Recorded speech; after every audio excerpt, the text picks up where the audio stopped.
Acredito que sim. Bem, hoje nós vamos falar sobre teologia inclusiva apologética, criados à imagem e semelhança de Deus. Criados à imagem e semelhança de Deus.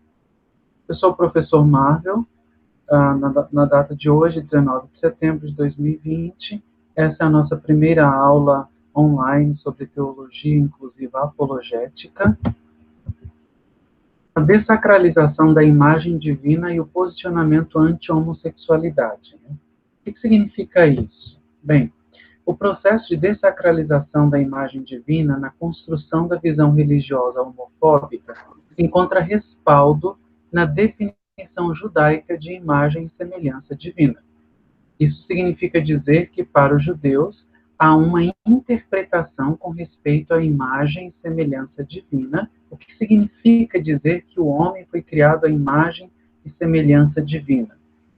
A partir dessa interpretação, nós temos o surgimento, então, de uma argumentação que vai respaldar uma visão religiosa homofóbica, né?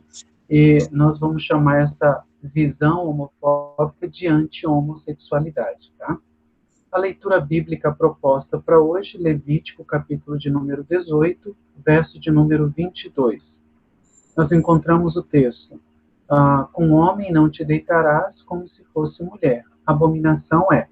E aqui eu coloquei um destaque para a palavra abominação, uma vez que a palavra abominação ela tem a ver com impureza, ela tem a ver com apostasia, ela tem a ver com pecados relacionados à idolatria, pecados sexuais, relacionados à prostituição no templo e coisas desse tipo.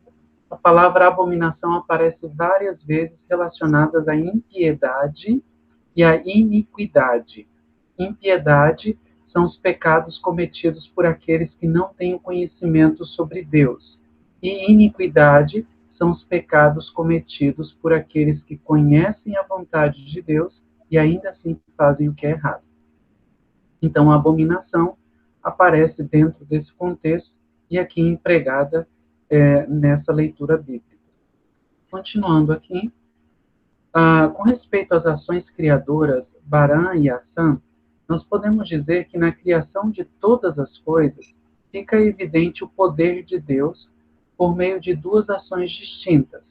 São elas: a criação pela palavra do seu poder, que é chamada de criação Barã. Deus chama à existência o que não existia. Por isso nós encontramos no livro de Gênesis a expressão haja luz e houve luz. Haja luz, o termo haja, ele tem a ver com chamar à existência aquilo que não existe. Essa é a primeira ação criadora que o texto bíblico nos apresenta no livro de Gênesis, capítulo de número 1. A segunda ação criadora é chamada de a criação pelo desígnio do coração. É chamada de ação. Deus dá forma à matéria existente. É como se já houvesse uma matéria pré-existente, nós não sabemos quando essa matéria foi formada, de que maneira ela foi formada. A Bíblia apenas nos diz que no princípio de todas as coisas havia trevas, a terra estava vazia e sem forma. Isso significa dizer que já havia uma matéria e essa matéria não tinha forma.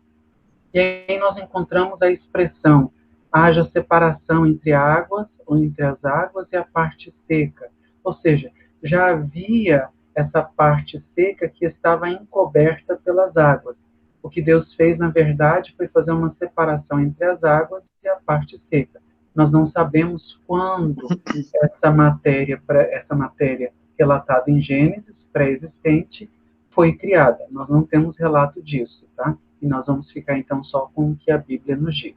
O restante são especulações. O homem é fruto da segunda ação criadora, a ação Assã. Deus dá forma à matéria existente.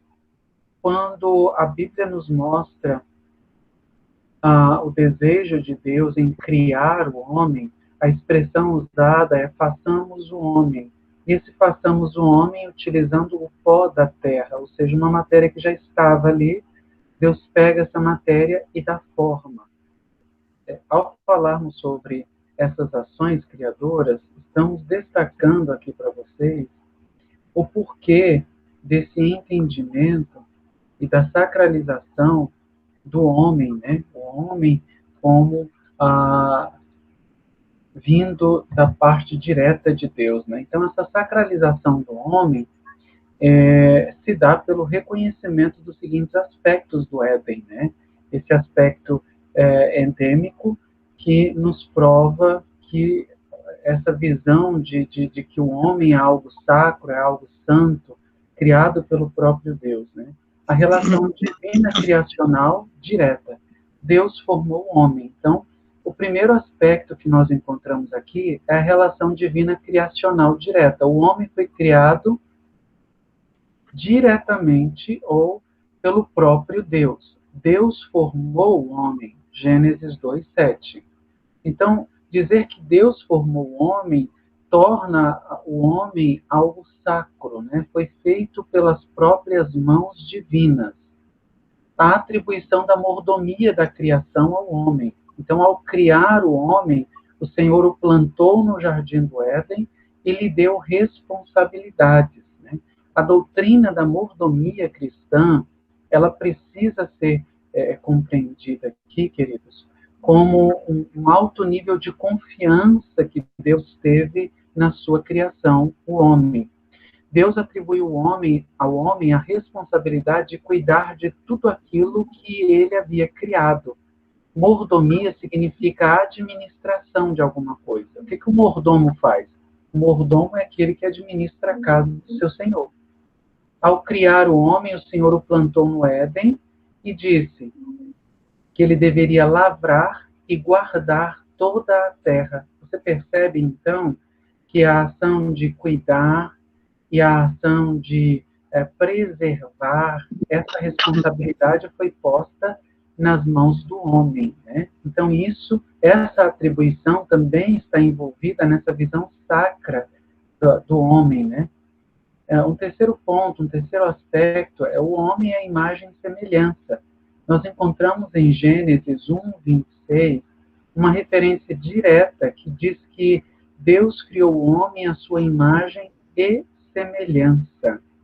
E aqui é importante que nós destaquemos que nesse versículo de número 26 de Gênesis 1, não há uma citação de que a mulher foi feita à imagem e semelhança. Nesse texto, na interpretação dos judeus por esse texto aqui, apenas o homem foi feito imagem e semelhança. Perceba, então, que a visão da sacralização do homem é atribuída ao fato de este ter sido criado à imagem e semelhança do próprio Deus. Continuando aqui, nós encontramos nessa narrativa de Gênesis 1:26, que a mulher não é mencionada no verso de número 26, como sendo imagem e semelhança. E criou Deus o homem à sua imagem, a imagem Deus o criou. Homem e mulher os criou. Perceba esse ponto e vírgula aqui. Esse ponto e vírgula, em algumas versões, já é substituído por ponto final. A ligação direta de imagem e semelhança, ela é dada diretamente ao homem. E criou Deus o homem à sua imagem, a imagem Deus o criou.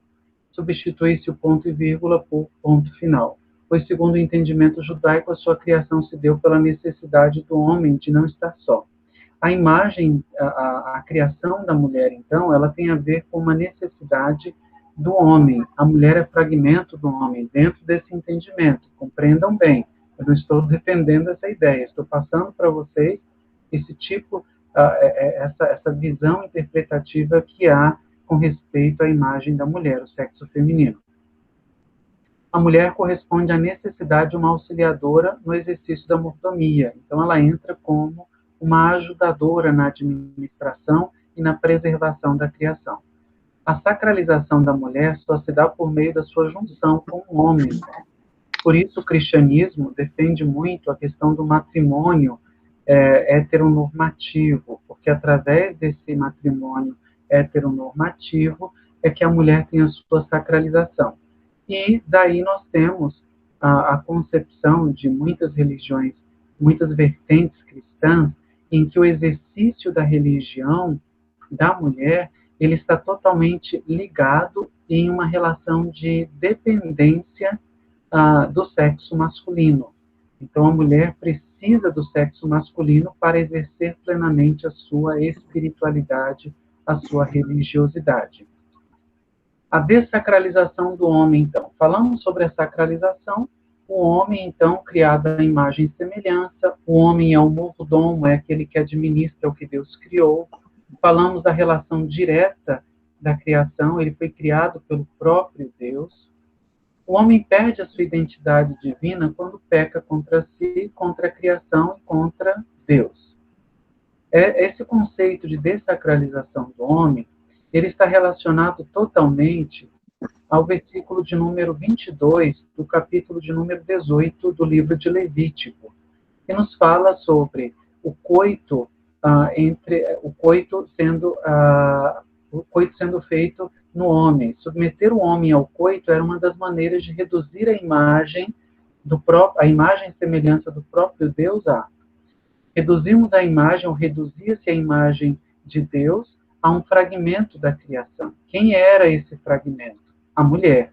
Então, o homem, quando é submetido ao coito, ele entra num processo de dessacralização, no qual o sagrado deixa de ser sagrado, porque agora a imagem e semelhança de Deus passa a ser tratada como um fragmento da criação. Na verdade, o entendimento dos judeus com respeito à criação do sexo feminino é que a mulher é um fragmento do homem, um objeto de posse, né? Na lei mosaica dizia que a mulher era um dos objetos de posse do homem. Por isso, quando nós encontramos a lei da propriedade do homem, lá está escrito que não roubarás ou não cobiçarás a casa do teu próximo, o jumento do teu próximo e a mulher do teu próximo. A mulher, ela entra na categoria de posse do homem, um objeto de posse.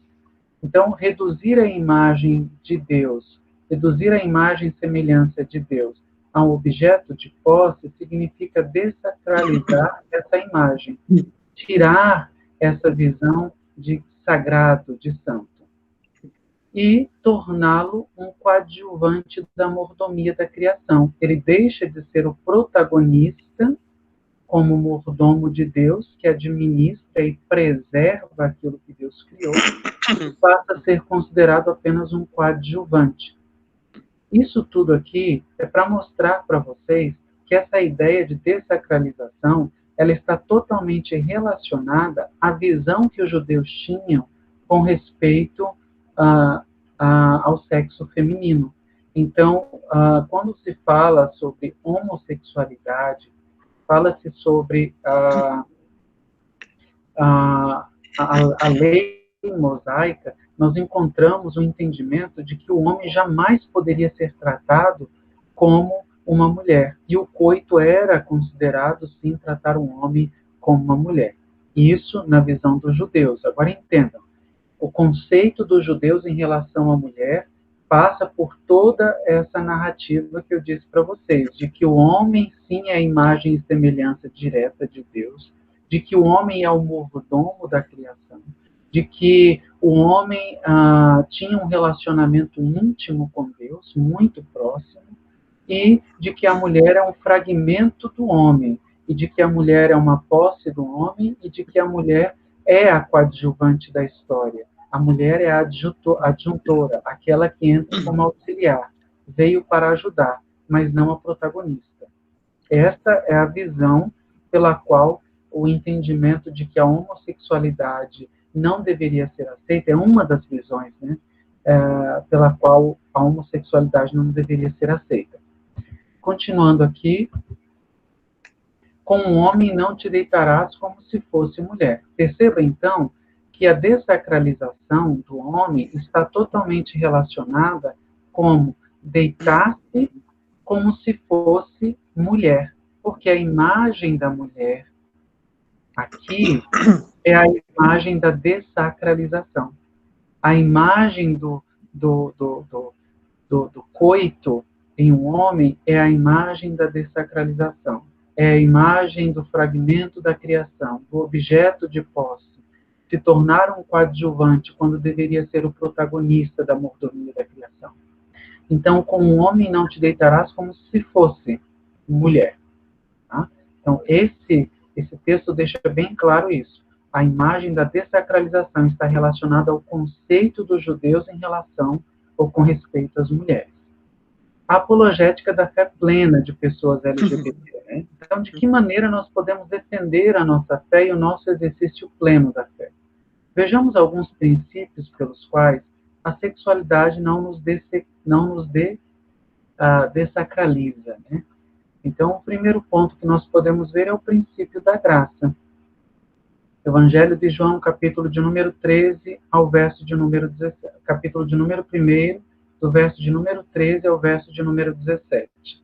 O verso de número 13 diz que aqueles que receberam a Cristo se tornaram filhos, né, se tornaram agora herdeiros, parte do reino de Deus. O verso de número 14 diz que o Verbo se fez carne, habitou entre nós, cheio de graça e verdade. O verso de número 15 nos fala sobre a manifestação de Cristo, cheio de graça. O verso de número 17, ele termina dizendo o seguinte, que a lei veio por Moisés, mas a graça veio por Cristo.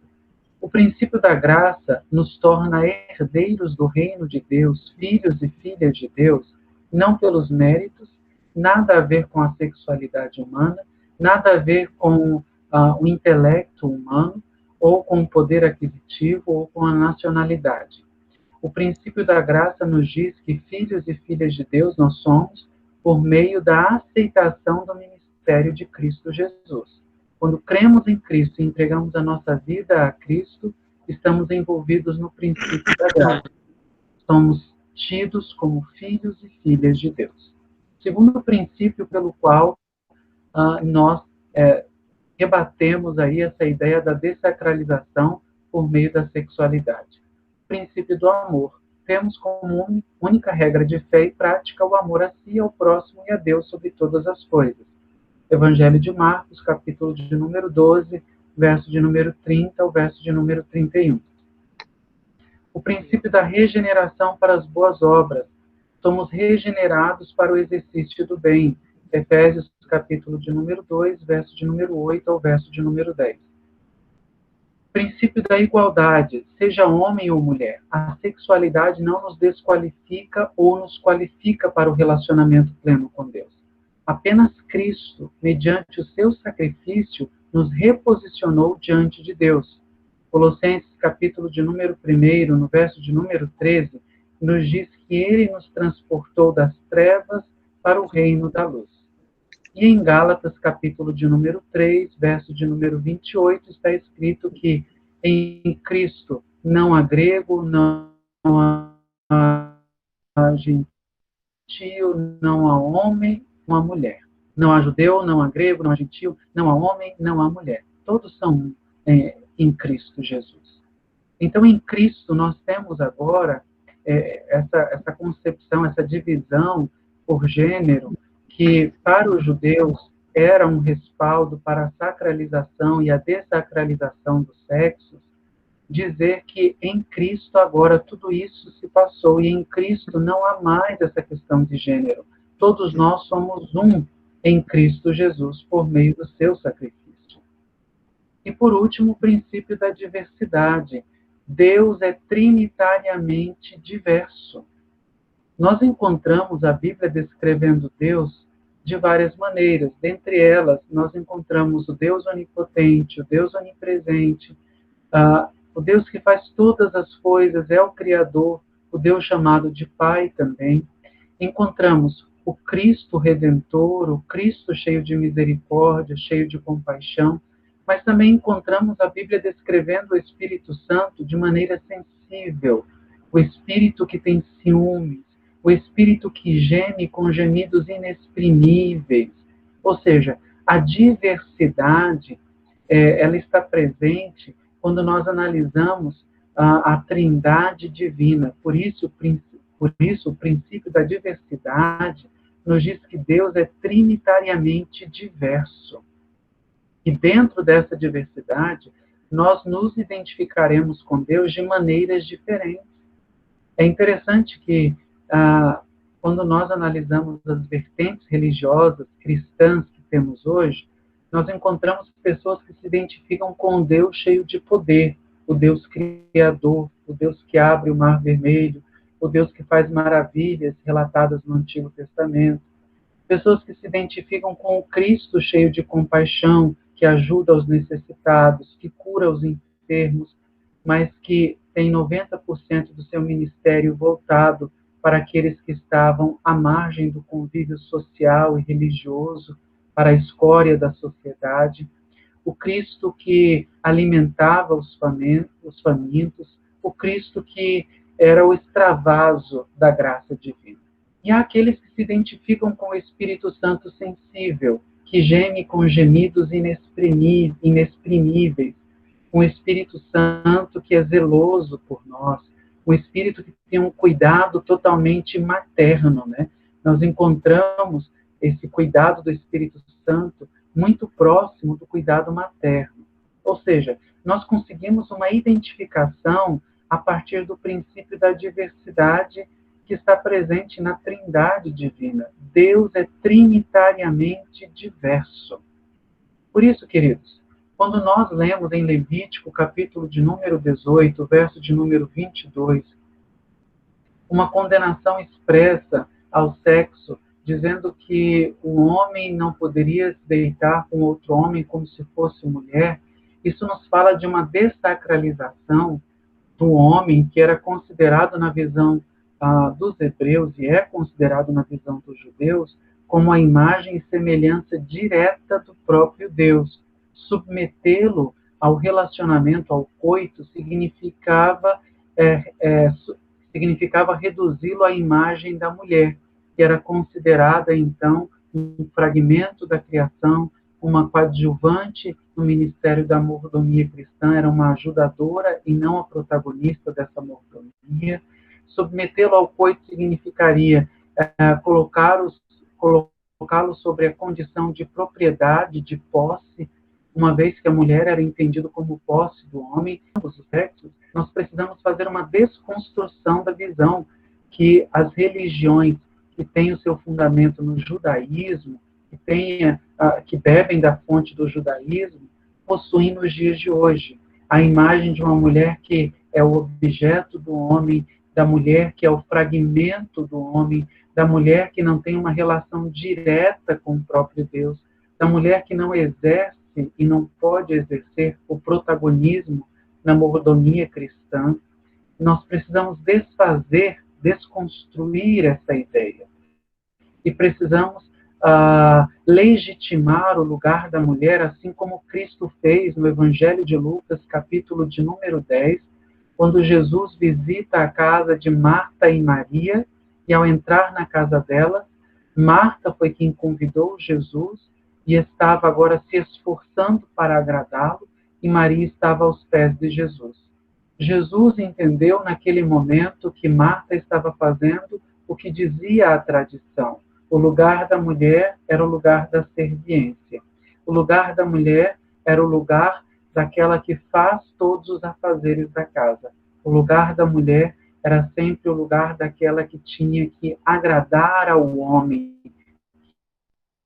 que era a imagem e semelhança direta de Deus, entre aspas. E Maria, então, se assenta aos pés de Jesus e começa a ouvir os seus ensinamentos. Jesus entende o que Marta está fazendo, mas legitima o lugar de Maria, porque em Cristo todas as mulheres, todos os gêneros, todas as pessoas são chamadas a desfrutar da abundante graça divina. Estamos em um novo tempo, estamos em uma nova época, e por meio de Cristo Jesus, Maria tem o seu lugar legitimado. Maria também poderia aprender junto a Cristo. Algo que era negado às mulheres da época. As mulheres não podiam estudar. As mulheres não podiam ser alfabetizadas. Mas Maria encontrou um lugar junto a Cristo. Isso nos prova que o Novo Testamento, que é o extravaso da graça divina, legitima o lugar para todas as pessoas. Quando quando eu leio o texto de Gálatas, capítulo de número 3, verso de número 28, eu entendo plenamente o que significa isso, quando Paulo escreve dizendo: em Cristo não há judeu, não há gentio, não tem essa história de romano, de grego, em Cristo não tem essa história de homem ou mulher. Todos são um em Cristo Jesus. E graças a Deus por isso. A apologética da fé plena de pessoas LGBT, ela então considera o princípio da graça. Vivemos em um novo tempo. E nesse novo tempo, somos filhos e filhas de Deus. Não pela vontade humana, não pela vontade da carne, mas pela própria vontade de Deus. Pelo princípio do amor, temos como única regra de fé e prática o amor a si, ao próximo e a Deus sobre todas as coisas. Pelo princípio da regeneração, fomos regenerados para as boas obras. Pelo princípio da igualdade, somos todos um em Cristo Jesus. E pelo princípio da diversidade, Deus é trinitariamente diverso. O que nos impede, então, de aceitar e celebrar a diversidade enquanto comunidade, enquanto Igreja de Cristo Jesus? Quando nós falamos sobre a apologética do exercício pleno da fé por pessoas LGBTQ+, nós estamos falando sobre a possibilidade que em Cristo Jesus todas as pessoas hoje podem plenamente exercer a sua fé. Cristo é a porta, Cristo é a reconciliação de tudo aquilo que nós perdemos. A visão judaica, com respeito à imagem do sexo feminino e do sexo masculino, ela é totalmente contraposta e ela é desconstruída pelo ministério de Cristo Jesus e logo depois pelo ministério dos apóstolos, né? Em especial o apóstolo Paulo.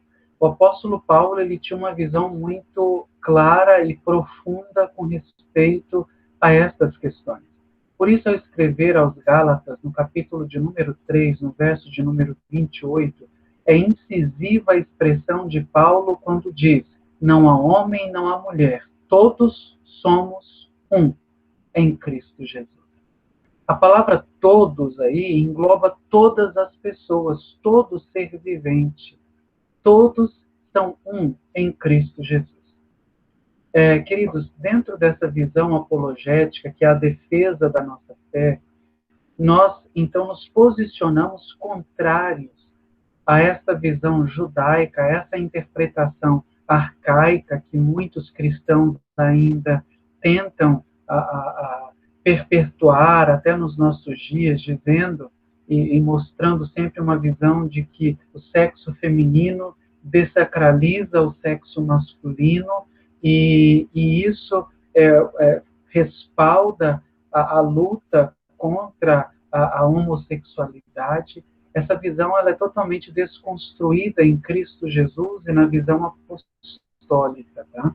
Então, depende muito de como nós estamos interpretando e estudando a Bíblia Sagrada. Se ficarmos focados apenas no Antigo Testamento, nos textos do Antigo Testamento, nós teremos sempre uma visão voltada para a exaltação do sexo masculino em detrimento do sexo feminino, né? O protagonismo do sexo masculino. Isso fica claro quando nós observamos algumas culturas milenares, né? Isso não é próprio só, não é uma questão só da religião cristã.